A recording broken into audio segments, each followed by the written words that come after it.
어느 날 예수님께서 한 마을을 지나가시고 있었습니다. 그런데 마을의 주민들이 예수님께서 지나가시는 것을 알고는 집집마다 아이들을 데리고 나와 예수님께 아이들 머리에 손을 얹어 축복해 주시기를 간청했습니다. 그때 예수님과 함께 있던 12명의 이 제자들이 그 부모를 꾸짖습니다. 자, 이 모습을 본 예수님께서 실망하시며 분노하셨습니다. 그리고 말씀하시기를, 성경에 기록하기를, 예수께서 보시고 분이 여겨 이르시되 어린아이들이 내게 오는 것을 용납하고 금하지 말라. 하나님의 나라가 이런 자의 것이니라. 그리고 예수님께서 한 아이를 안아주시고 안수하시고 축복을 하셨습니다. 예수님께서 예루살렘에 입성하실 때 일입니다. 어린이들이 크게 외쳐 말했습니다. 호산나 호산나 다윗의 자손이여. 그 모습을 보던 바리새인과 서기관들은 예수님께 빈정거리며 말했습니다. 당신은 아이들이 무엇이라 말하는가를 듣고 있어. 아이들이 지금 무슨 말 하는지를 당신은 듣고 있어. 이 바리새인들은 아이들이 무지하다고 생각하고 있습니다. 그래서 묻는 것입니다. 그들의 질문에 예수님께서 답하셨습니다. 우리 함께 읽겠습니다. 그렇다.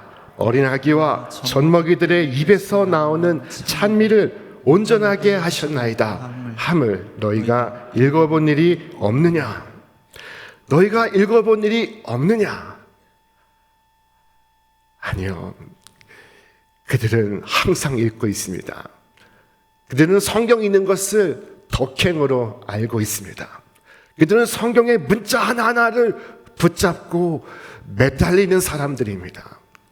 그러나 주님께서 그들에게 너희가 읽어본 일이 없느냐 말씀하실 때 주님께서는 그들이 읽어본 적이 없다는 식의 암시를 하시고 계십니다.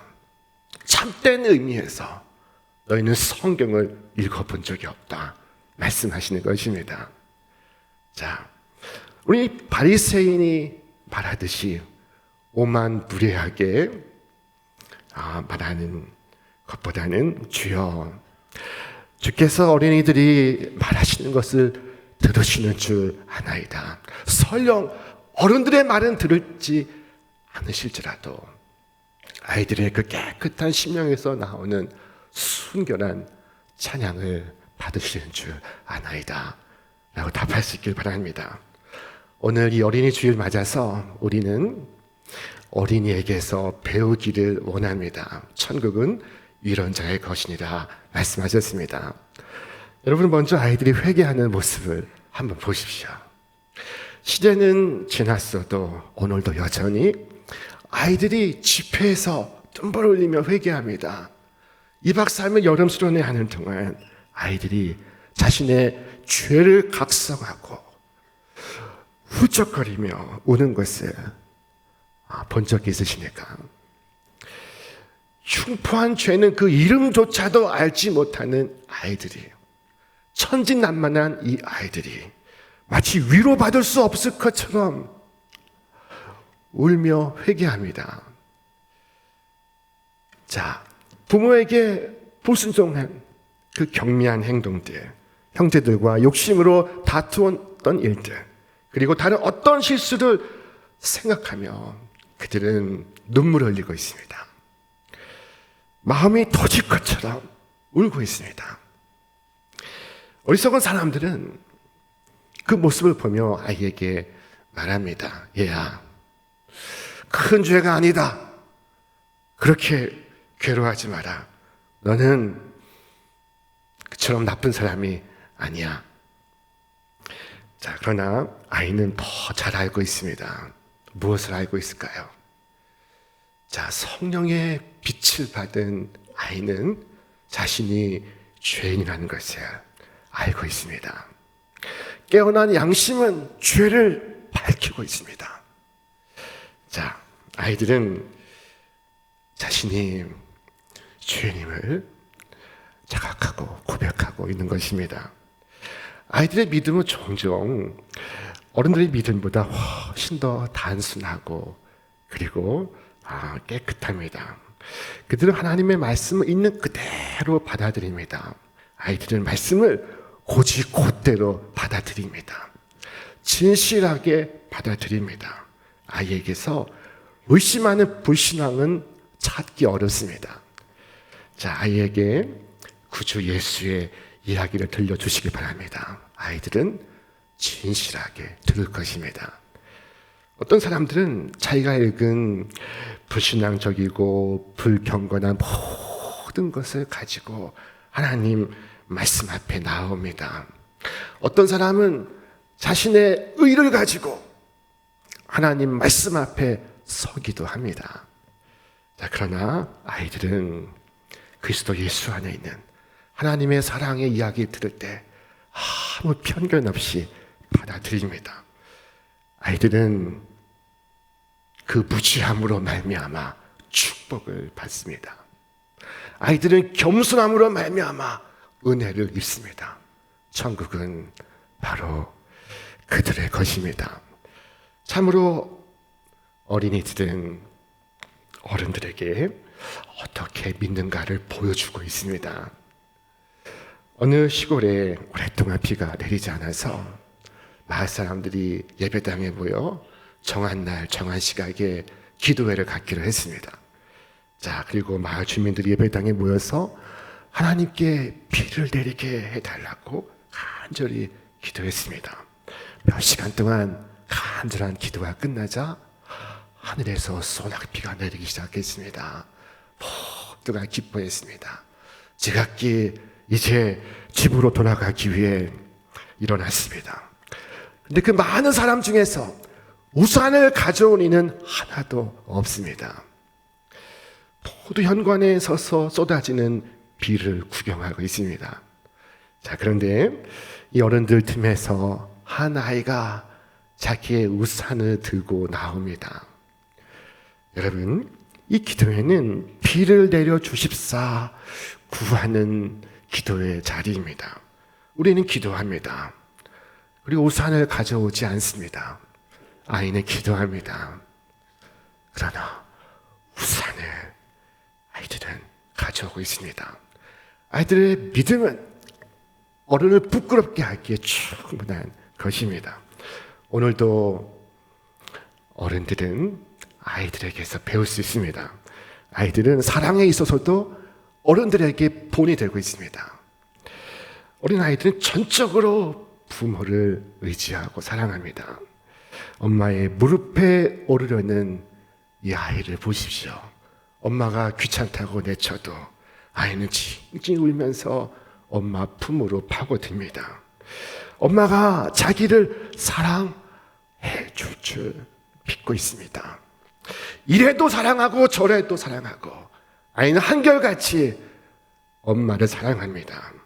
엄마의 사랑을 전적으로 신뢰하고 있습니다.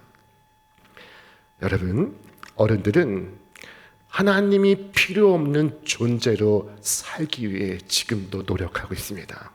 그러나 아이들은 그렇지 않습니다. 아이들은 엄마 등에 엎여 자는 것을 좋아합니다. 고개를 한껏 뒤로 젖히고 불편하게 엄마 등에서 자는 아이를 보십시오. 차라리 이불 깔고 편하게 자면 좋을 텐데요. 또 무릎 위에 앉는 것은 또 얼마나 불편한 자리입니까? 하지만 아이는 한사코 엄마 무릎 위에 앉기를 좋아하고 엄마의 등에 기대어 자는 것을 좋아합니다.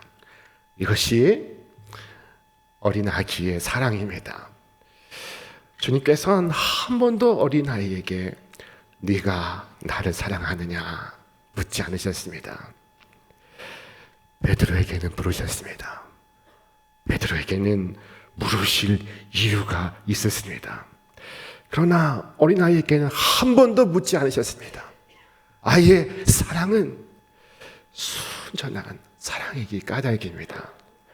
자, 어린아이는 진리를 받아들이는 능력에 있어서도 어른보다 탁월합니다. 예수님께서 말씀하셨습니다. 아버지여, 이것을 지혜 있고 슬기로운 자들에게는 감추시고 어린아이에게는 나타내심을 감사하나이다. 어린아이들은 세상 물리에 아직 트이지 않았을지라도 아이들은 진리를 더 빨리 알고 더 먼저 이해합니다. 어떤 사람은 묻습니다. 그렇다면 우리가 배우는 이 학문과 이 지식은 무슨 소용이 있습니까? 무슨 소용이 있을까요? 우리의 학문과 지식은 하나님을 아는 데 기여할 수 있습니다. 진실로 학문이 깊은 사람은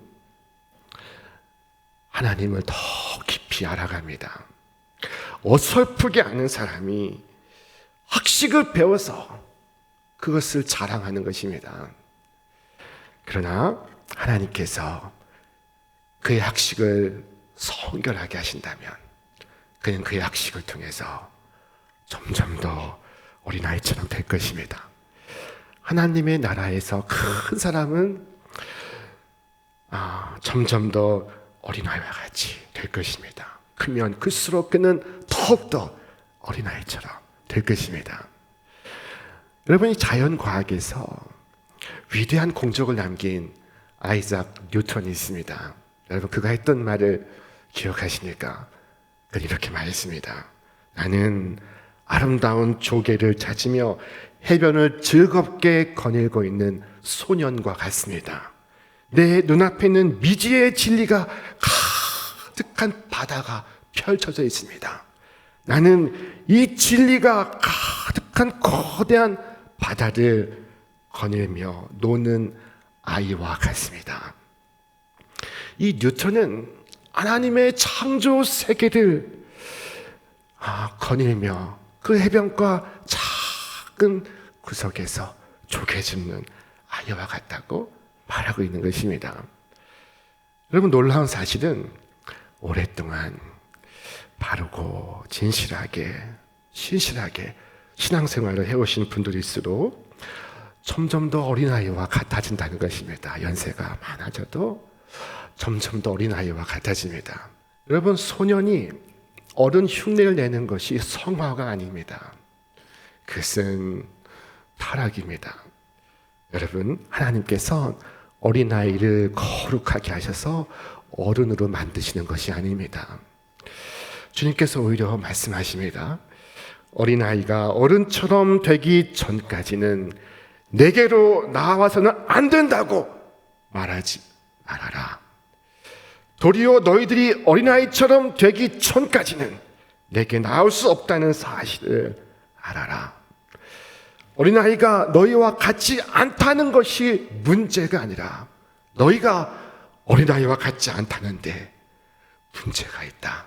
자, 아이가 커서 주님을 알면 좋을 텐데 말하지 마시기 바랍니다. 오히려 우리가 아이가 되어 지금 알고 있는 대부분의 지식을 버리고 아이의 깨끗함과 단순함으로 다시 시작할 수 있기를 주님께 구하시기 바랍니다. 자, 여러분, 우리는 어린아이처럼 변해야 합니다. 어린아이처럼 되어야 합니다. 어린아이는 우리의 모델입니다. 주께서 말씀하셨습니다. 우리 함께 읽겠습니다. 진실로 너희에게 이르노니 너희가 돌이켜 어린아이들과 같이 되지 아니하면 결단코 천국에 들어가지 못하리라. 또한 말씀하셨습니다. 어린아이들이 내게 오는 것을 용납하고 금하지 말라. 하나님의 나라가 이런 자의 것이다. 예수님께서는 어린아이를 용납하고 금하지 말라 하셨습니다.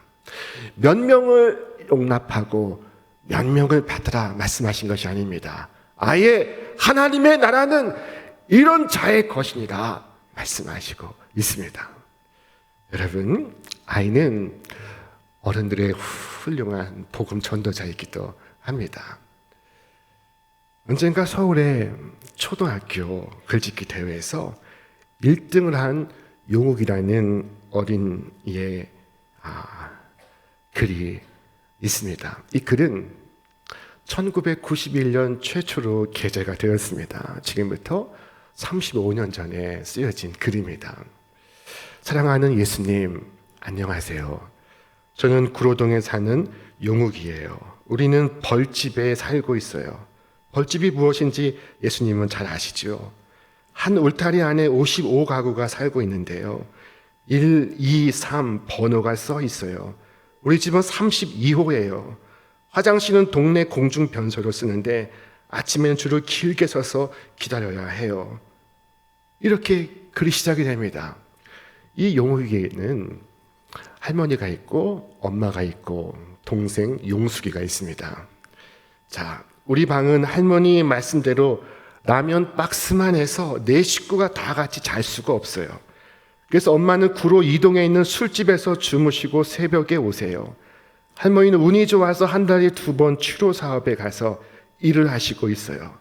아빠는 청송교도소에 계시는데 엄마는 우리 보고 죽었다고 말해요. 엄마는 술을 많이 먹어서 간이 나쁜데도 매일 술 취해서 엉엉 우시기를 잘하고 이 애물들아 왜 태어나니 같이 죽어버리자 하실 때가 많아요. 이 부활절날 이 용욱이가 예수님께 기도합니다. 예수님, 엄마 미워한 것 용서해 주세요. 기도하는데 예수님께서 십자가에 피 흘리시면서 용욱아, 내가 너를 용서한다 말씀하시는 것 같아서 저는 그만 와락 울음을 터뜨리고 말았습니다. 그날 교회에서 준 계란 2개로 집에 갖고 와 할머니와 어머니에게 드리면서 생전 처음으로 전도를 했어요. 예수님을 믿으면 구원을 받는다고요. 그런데 용욱이의 전도를 이 가난이 가로막습니다. 구원만 받아서 사냐? 엄마는 말씀하시면서 집 주인이 전세금 50만 원에 월세 3만 원을 더 올려달라고 하는데 예수님이 구원만 말고 50만 원을 주시면 얘가 예수를 믿지 말래도 믿겠다 하시지 않겠어요? 자, 그러나 이 용욱이는 엄마가 예수 믿겠다는 말에 너무 기뻐서 그날 밤 기도했습니다.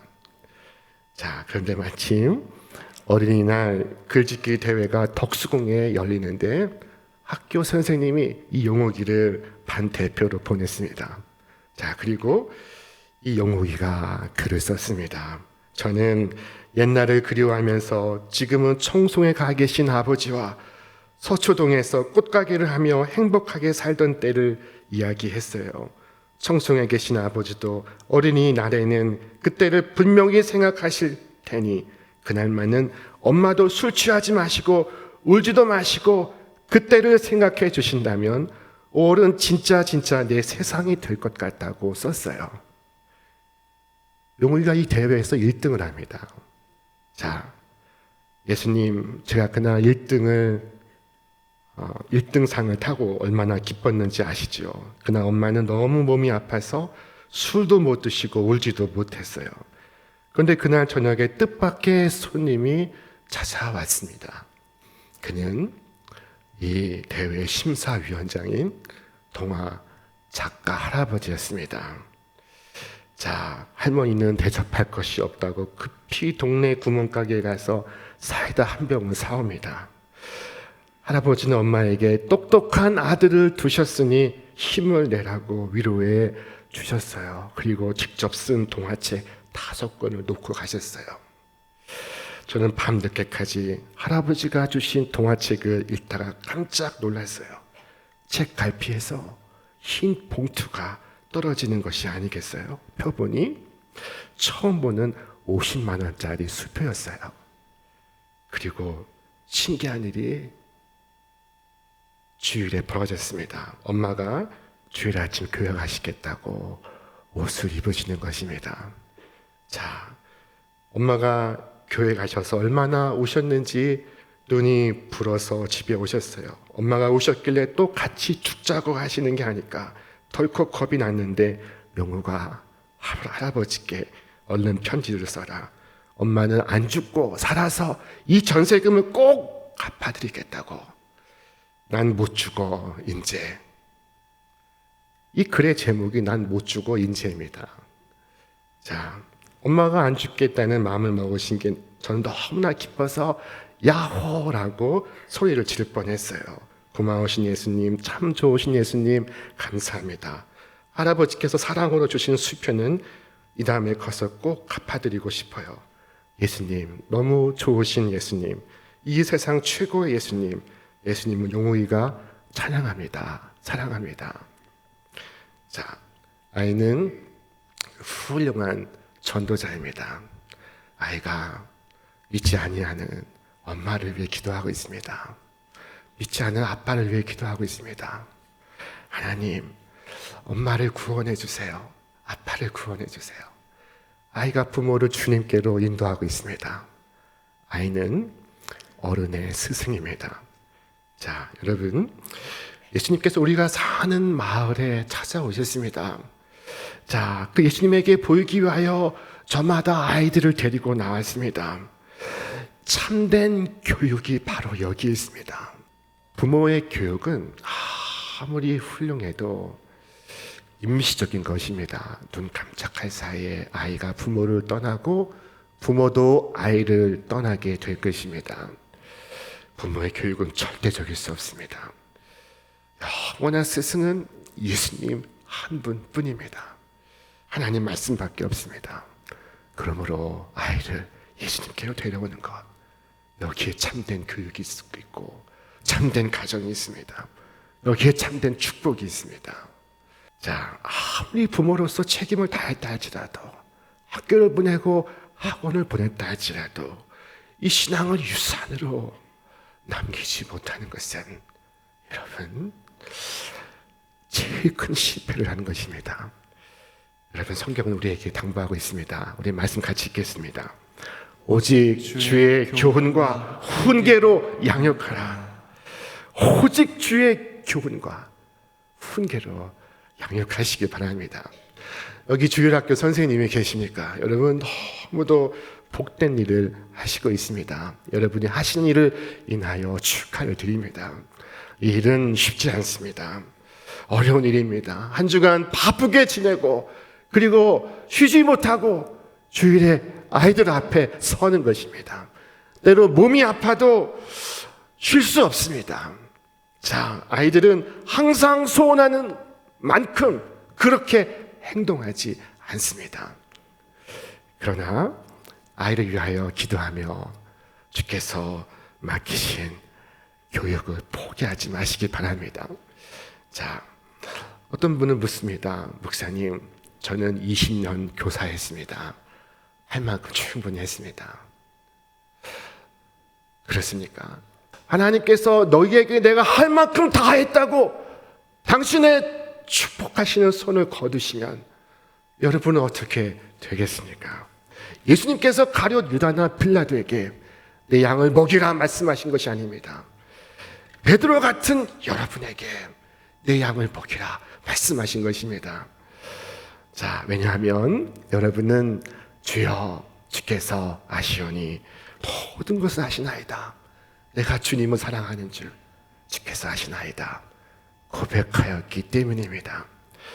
여러분, 어린 시절에는 아이를 학원에 내쫓고 그리고 아이가 성인이 되었을 때는 아이가 회심하게 해달라고 기도하지 마시기 바랍니다.